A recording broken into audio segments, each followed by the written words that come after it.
أعوذ بالله من الشيطان الرجيم بسم الله الرحمن الرحيم الرحمن الرحیم الحمد للہ رب العالمین الصلاة والسلام علی اشرف الانبیاء والمرسلین اما بعد فقط صلوات پڑھیں محمد و آل محمد پر۔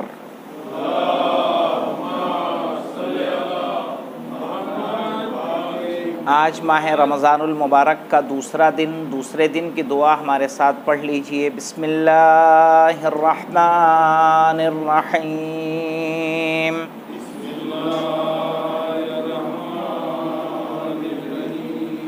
اللہم قربنی فیہ الی مرضاتک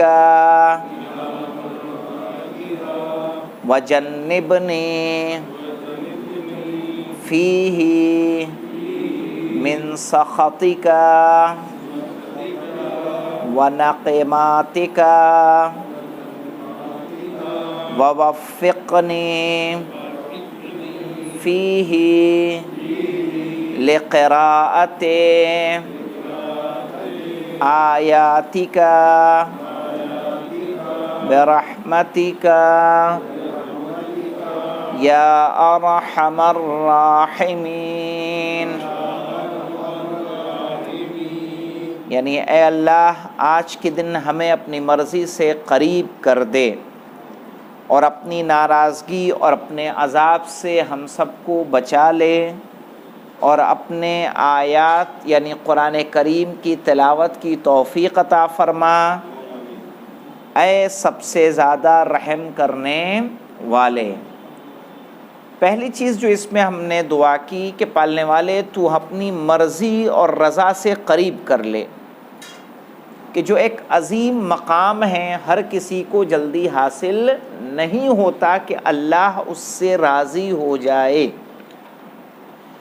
دو چیزیں ہیں ہمارے پاس، ایک ہے اللہ کی رضا اور ایک ہے اللہ کا غضب اور ناراضگی۔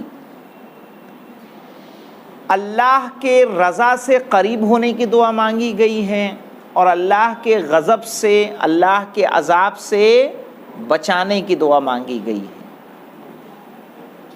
جتنے کام ہم انجام دیتے ہیں نیکیوں کے، وہ صرف اس لیے ہیں تاکہ ہم اللہ سے قریب ہوں اور اللہ ہم سے راضی ہو جائے۔ جن گناہوں سے اپنے آپ کو بچاتے ہیں وہ اسی لیے ہوتے ہیں تاکہ اللہ کے عذاب سے ہم اپنے آپ کو بچا لیں۔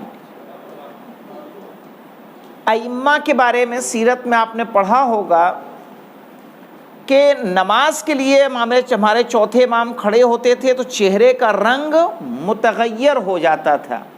کیوں؟ کیونکہ انہیں وہ احساس تھا کہ ہم کس کے سامنے کھڑے ہیں۔ یعنی وہ خدا کہ اگر بنی اسرائیل خدا کو دیکھنے کی ضد کریں تو خدا دکھائی نہیں دیتا، وہ ایک بجلی چمکاتا ہے اور تمام کے تمام افراد مر جاتے ہیں، اور جناب موسیٰ بے ہوش ہو جاتے ہیں۔ تو وہ جلوہ پروردگار دیکھنے کی قوت ہمارے اندر موجود نہیں ہے۔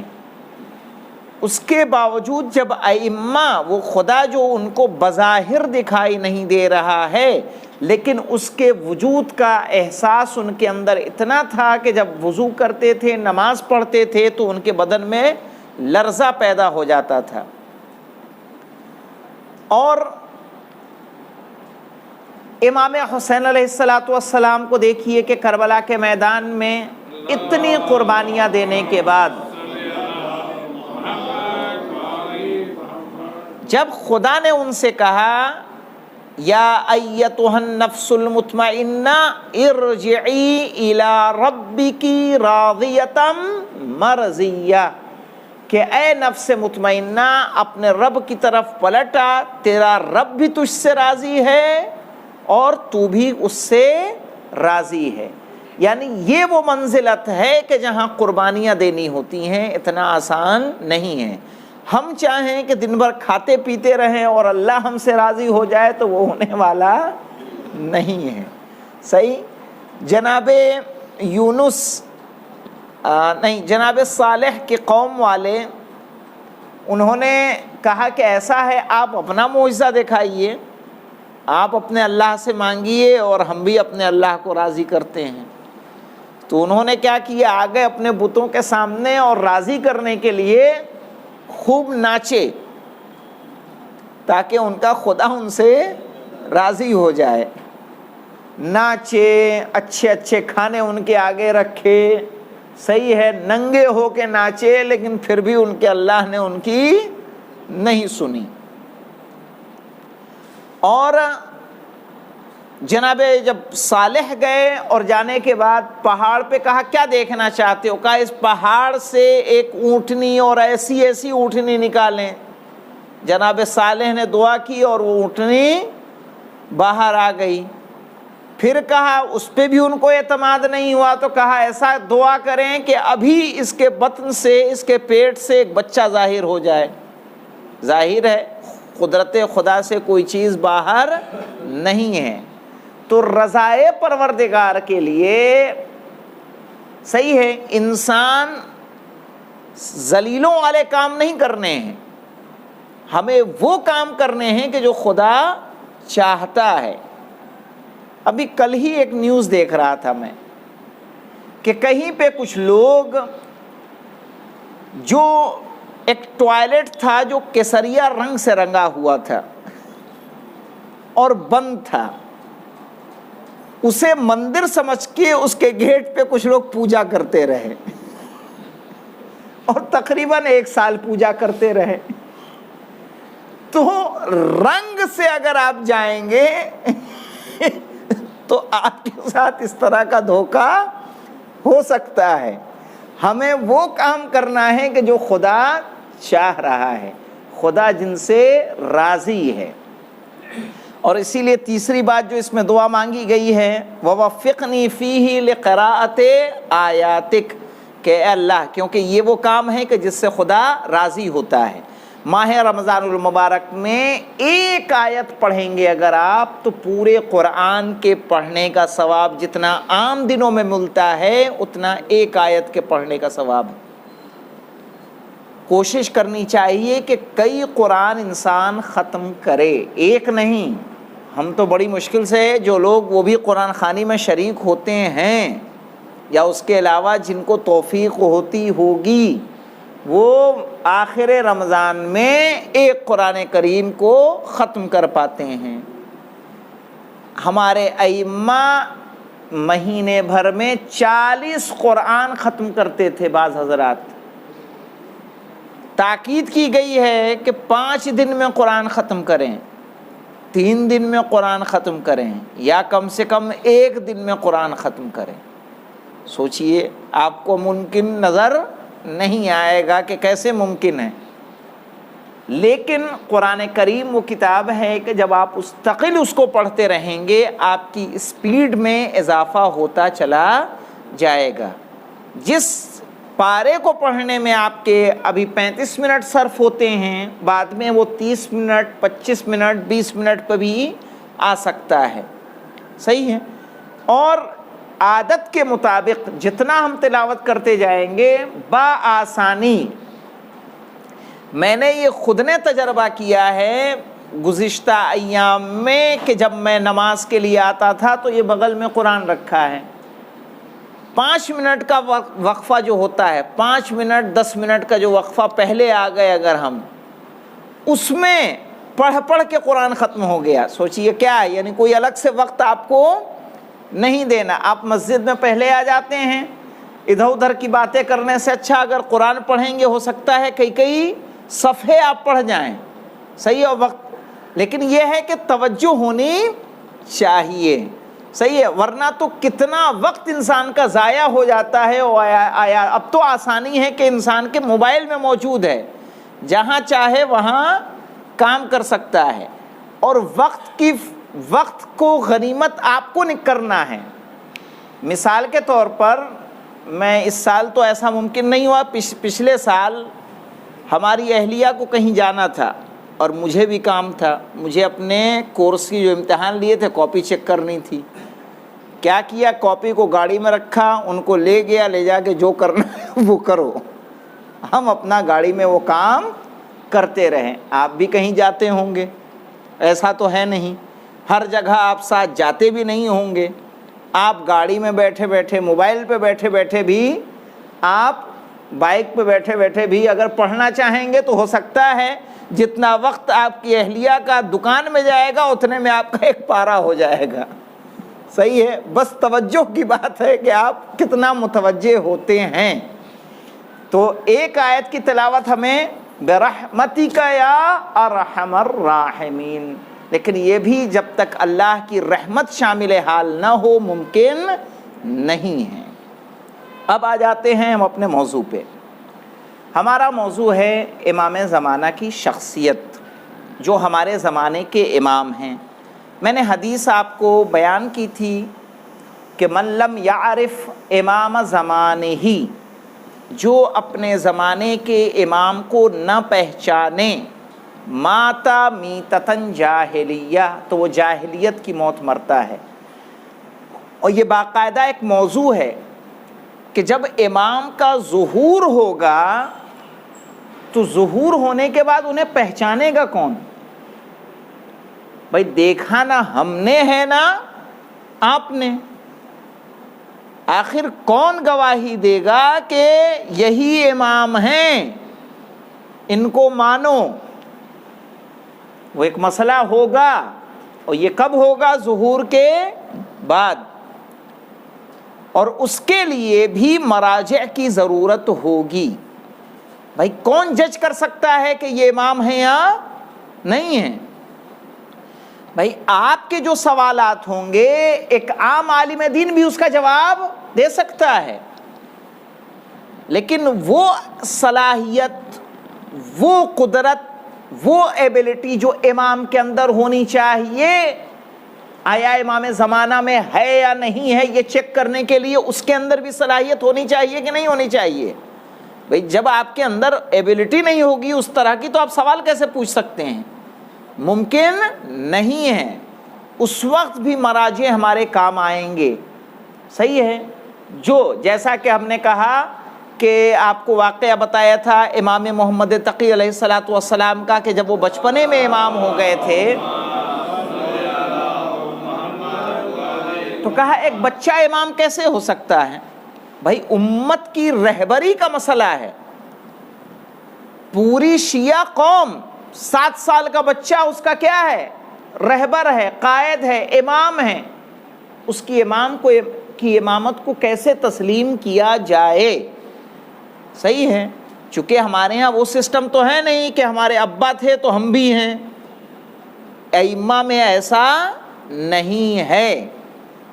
اسی لیے چھٹے امام کے بڑے بیٹے جناب اسماعیل ہیں، لیکن وہ امام نہیں ہیں، اور 10ویں امام کے بڑے بیٹے امام حسن عسکری علیہ السلام نہیں ہیں، بڑے بیٹے کوئی اور ہیں، جناب جعفر ہیں، صحیح ہے، جن کو لوگوں نے بڑے بیٹے ہونے کے عنوان سے امام مانا۔ محمد حنفیہ کو کچھ لوگوں نے امام مانا۔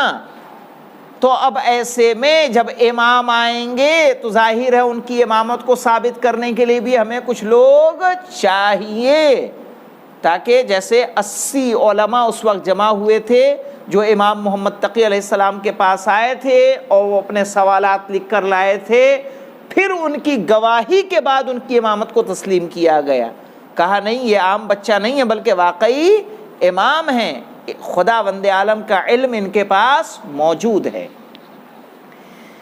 امام زمانہ کے حوالے سے ایک گفتگو ہمارے پاس یہ آتی ہے کہ کچھ لوگ فاسد عقیدہ لوگ یہ بیان کرتے ہیں کہ شیعوں نے اس عقیدے کو گڑھ لیا ہے، یعنی حقیقت مہدی ان کی نگاہ میں کچھ بھی نہیں ہے۔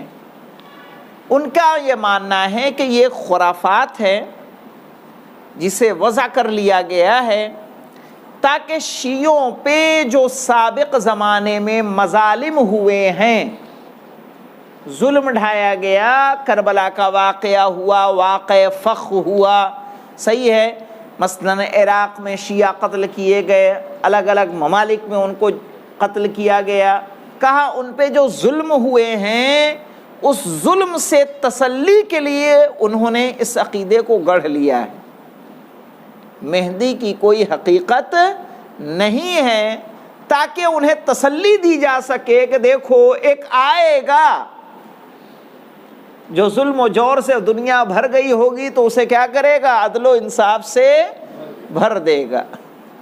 صحیح ہے، اور تمہارے لیے آسانیاں پیدا ہو جائیں گی تاکہ موجودہ شیعوں کو تھوڑا سکون مل جائے. جبکہ ایسا نہیں ہے. کچھ لوگوں نے، متعصب افراد نے، امام مہدی کی شخصیت کو کہیں اور منسوب کرنے کے لیے اس طرح کی حدیث میں اضافہ کر دیا کہ جب دنیا کے ختم ہونے میں ایک دن رہ جائے گا، جب دنیا کے ختم ہونے میں ایک دن رہ جائے گا تو خدا اسے اتنا لمبا کرے گا کہ اس میں ایک شخص کو بھیجے گا جو مجھ سے ہوگا، وہ میرا ہم نام ہوگا، اس کا باپ، اس کے باپ کا نام میرے باپ کا نام ہوگا. جبکہ اصل حدیث جانتے ہیں کیسی ہے؟ اصل حدیث ہے کہ وہ میرا ہم نام ہوگا اور اس کی کنیت میری کنیت ہوگی، اس کا لقب میرا لقب ہوگا. نام محمد تو محمد، کنیت ابو القاسم رسول خدا کی تو آپ کی بھی کنیت ابو القاسم. لیکن انہوں نے اس میں اضافہ کر دیا اس کے باپ کا نام میرے باپ کا نام ہوگا. تو رسول کے والد کا نام کیا ہے؟ رسول کا نام ہے محمد، ان کے والد کا نام ہے عبداللہ. جبکہ 12ویں امام کا نام ہے محمد، ان کے والد کا نام ہے حسن عسکری. تو ظاہر ہے ان کی شخصیت کو مجروح کرنے کے لیے یا اس کو بھیجنے کے لیے کہاں پہ کہا کہ یہ ایسا اس لیے کیا گیا کہ عباسی حکمرانوں میں ایک حکمران تھا محمد بن عبداللہ کہ جس کا لقب تھا مہدی، تاکہ اس کی تائید کی جا سکے کہ یہ جو محمد ابن عبداللہ ہے یہ وہی مہدی ہے کہ جس کے بارے میں رسول خدا خبر دے گئے تھے. اور اس سے پہلے آپ نے نہ جانے کتنے، مثلا عراق میں ایک حسنی نکلا تھا جو کہ میں ہی کیا ہوں؟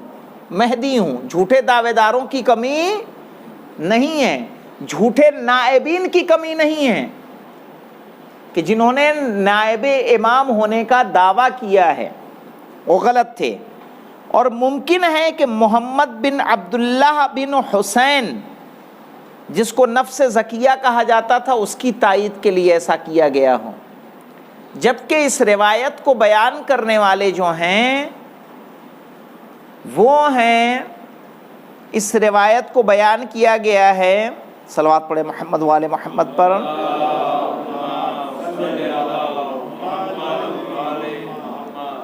ابو داؤد، جنہوں نے روایت بیان کی ہے زائدہ سے، اور زائدہ نے روایت بیان کی ہے عاصم سے، اور انہوں نے عبداللہ سے، انہوں نے سرور کائنات رسول اسلام سے روایت کی.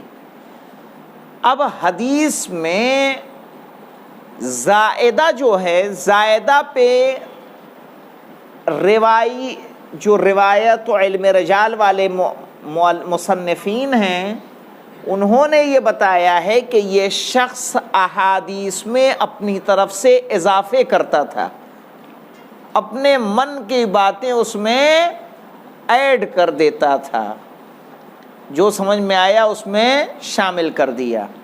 یہ اس پر الزام ہے، کس پر؟ زائدہ پر. اور یہ ابو داؤد نے اس روایت کو، ابو داؤد نے زائدہ سے، زائدہ نے عاصم سے، عاصم نے عبداللہ سے، اور عبداللہ نے رسول اسلام سے بیان کیا ہے.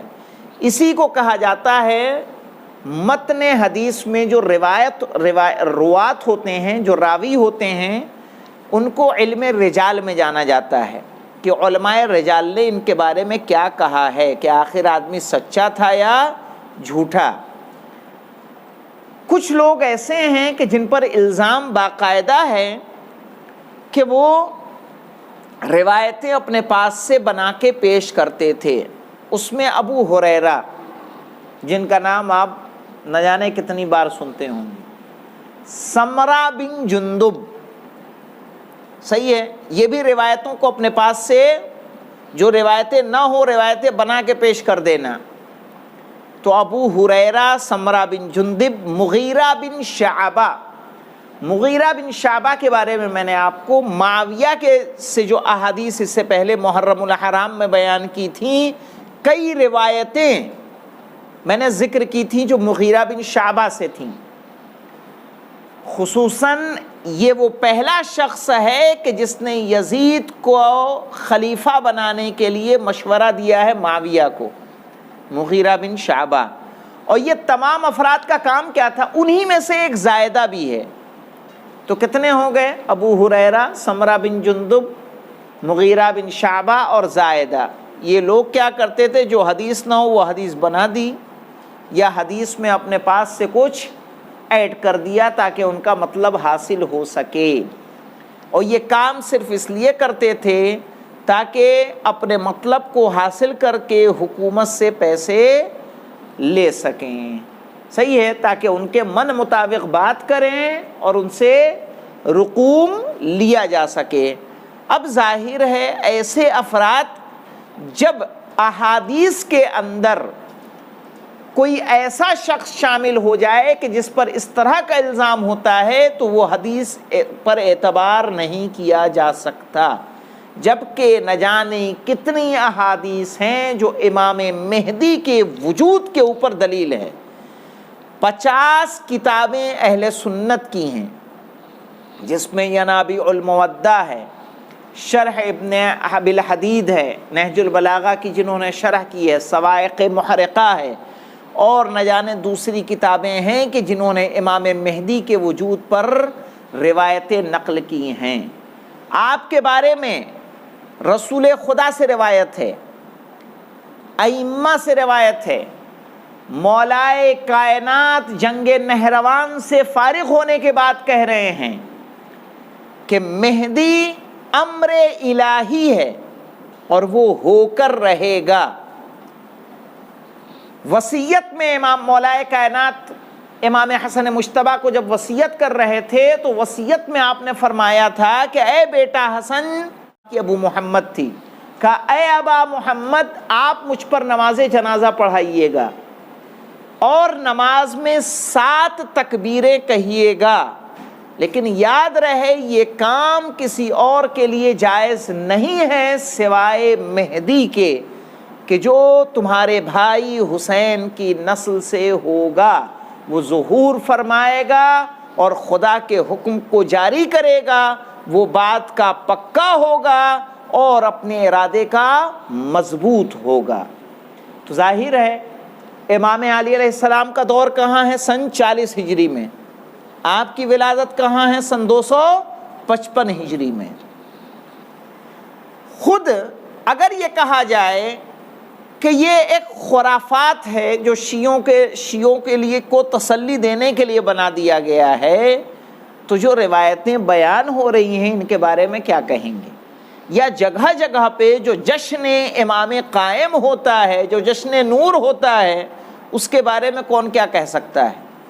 آیا جشن کیا ایسے ہی منایا جا رہا ہے کہ جب مہدی کا وجود موجود نہ ہو؟ صحیح ہے، اگر ان کو خرافات مان لیا جائے، بلکہ ایک ایسا موضوع ہے مہدویت کا کہ جو اس وقت کی ضرورت ہے، دین کی ضرورت ہے، اور قرآن میں، احادیث پیغمبر میں، احادیث ائمہ میں موجود ہے۔ نمونے کے طور پر ہم لوگ کچھ احادیث نقل کریں گے بس انشاءاللہ، اور اس کے بعد ہم اپنے اصل مطلب پر آئیں گے، صحیح ہے۔ جو احادیث امام کے وجود پر باقاعدہ دلیل ہیں، اور اس میں رسول خدا صلی اللہ علیہ وآلہ وسلم نے ایسا نہیں ہے کہ کوئی امام مہدی کے اوپر حدیث نہیں پیش کی ہے۔ مولائے کائنات کی ایک حدیث آپ کو میں نے ابھی بتا دی، جنگ نہروان کے موقع پہ بتایا میں نے۔ اس کے علاوہ 5ویں امام سے احادیث، 6 امام سے، 7ویں امام سے، 8ویں امام سے، 9ویں امام سے، آج جو ہم کھڑے ہو کے امام قائم کو کے نام پہ کھڑے ہو کے سلام کرتے ہیں، یہ سنت ہمارے 8ویں امام کی ہے۔ 8ویں امام جب آپ کا نام آتا تھا تو آپ کھڑے ہو جاتے تھے اور اپنا ایک ہاتھ سر پہ لگاتے تھے، کہ جو سنت آج ہم ادا کر رہے ہیں کہ جب امام کا ذکر آتا ہے تو ہم کھڑے ہو جاتے ہیں۔ ظاہر ہے جو قائم کہا جا رہا ہے، قائم کیوں کہا گیا ہے؟ باقاعدہ صریح روایت پائی جاتی ہے کہ جب واقعہ کربلا کو بتایا گیا تو فرشتوں میں کوہرام مچ گیا۔ فرشتوں میں کوہرام مچا، کہا پالنے والے اس کا انتقام کون لے گا؟ تو خداوند عالم نے ائمہ کے اوپر سے پردے کو ہٹا دیا۔ جو قائم آپ کو کہا جاتا ہے، کس لیے کہا جاتا ہے؟ ایک وجہ اس کی یہ بھی بتائی جاتی ہے کہ پردے کو ہٹایا تو کیا دیکھا کہ ایک امام ہے جو قیام میں کھڑا ہوا ہے اور نماز پڑھ رہا ہے، اور وہ ہمارے 12ویں امام، امام زمانہ عجل اللہ تعالی فرجہ الشریف تھے، کہ جس کی وجہ سے